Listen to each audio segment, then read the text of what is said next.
দুর্গাপুর ইস্পাত কারখানায় কর্মী সমবায় সমিতির নির্বাচন রয়েছে চলতি মাসের 22 তারিখে। শনিবার ছিল 48টি আসনের জন্য মনোনয়নপত্র জমা দেওয়ার শেষ দিন। আর সেই মনোনয়ন জমা দেওয়াকে কেন্দ্র করে ধুন্ধুমার কাণ্ড বাঁধল ইস্পাত নগরীতে। শনিবার এই নিয়ে আইএনটিইউসি এবং আইএনটিটিইউসির কর্মী সমর্থকদের মধ্যে শুরু হয় বচসা ও ধস্তাধস্তি।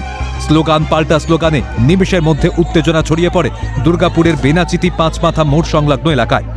ঘটনার প্রতিবাদে সমবায় সমিতির সামনে রাস্তায় বসে পড়ে বিক্ষোভ দেখান আইএনটিইউসি কর্মী সমর্থক ও প্রার্থীরা। তাদের দাবি, আমাদের মনোনয়ন জমা দেওয়ার সুযোগ দিতে হবে। আজকে নমিনেশন তোলা এবং নমিনেশনে জমা দেওয়ার ডেট। আমরা 10:30টার সময় 48 জন ক্যান্ডিডেট, মহিলা, এসসি, এসটি, জেনারেল সব ক্যান্ডিডেট নিয়ে আমরা এসেছি। আমরা অথরাইজ লোক, আমরা কনজিউমারের মেম্বার এবং আমরা দুর্গাপুর স্টিল প্ল্যান্ট এমপ্লয়ি। আমরা বাধা পেয়েছি, প্রশাসন বলল সরে যান, আমরা সরে গেছি। বলল বসে যান, আমরা বসে পড়েছি। আমাদেরকে এর বিচার চাই। গণতান্ত্রিক পদ্ধতিতে আমাকে নমিনেশন তুলতে দিতে হবে, এটা ফান্ডামেন্টাল রাইটস।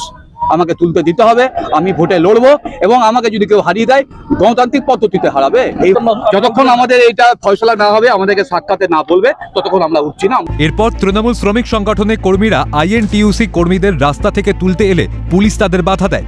এই নিয়ে পুলিশের সঙ্গে ধস্তাধস্তি হয় আইএনটিটিইউসির কর্মী সমর্থকদের। যদিও তৃণমূলের শ্রমিক ইউনিয়নের নেতৃত্বদের কটাক্ষ, ওরা নাটক করছে। সব তো খোলা তো দিচ্ছে তো, দেখুন আপনি দেখুন লাইনটা দেখুন না। নাটক করতে যারা আসবে তারা নাটক করবে। একবার সেলিমের সঙ্গে হাঁটবে আর সেলিমের ভাইদেরকে আজকে পাইনি, আর এখন ওরা মানে কি বলবো, মনের দুঃখে ওরা এই ভোটটাতে জিততে পারবে না, যেখানে এই নাটকটা এখন শুরু করে। এদিকে গোটা ঘটনায় রাজ্যের শাসক দলের বিরুদ্ধে তীব্র আক্রমণ শানিয়েছে পদ্ম শিবির। জেলা বিজেপির নেতা চন্দ্রশেখর বন্দ্যোপাধ্যায়ের দাবি, এখানকার সমস্ত নির্বাচন হাইকোর্টের নজরদারিতে হওয়া উচিত। ভয়ের করাল গাছ থেকে বের করতে পারে একমাত্র দুর্গাপুরের মানুষকে যদি কেউ মুক্তি দিতে পারে, সেটা হচ্ছে হাইকোর্ট। হাইকোর্ট মনিটরিং সিস্টেম এখানে নির্বাচন হওয়া উচিত। আগামী 10 তারিখ স্টিল অথরিটি অফ ইন্ডিয়া লিমিটেডের ডিআইসির কাছে আমরা ঘেরাও অভিযানের ডাক দেওয়া হয়েছে। সেই অভিযানে অংশগ্রহণের মধ্যে দিয়ে এখানকার যে দুর্নীতি, শাসক দলের যে শ্রমিকদের প্রতি অবিচার, অত্যাচার, অন্যায়, তার প্রতিবাদে স্মারকলিপি সহ সমস্ত তথ্য তুলে দেওয়া হবে, যাতে অবিলম্বে ব্যবস্থা গ্রহণ করা হয়। দুর্গাপুরের ঘটনায় উঠেছে একাধিক প্রশ্ন। কর্মী সমবায় সমিতির নির্বাচনে মনোনয়নপত্র জমা দিতে কেন বাধা দেওয়া হবে বিরোধীদের?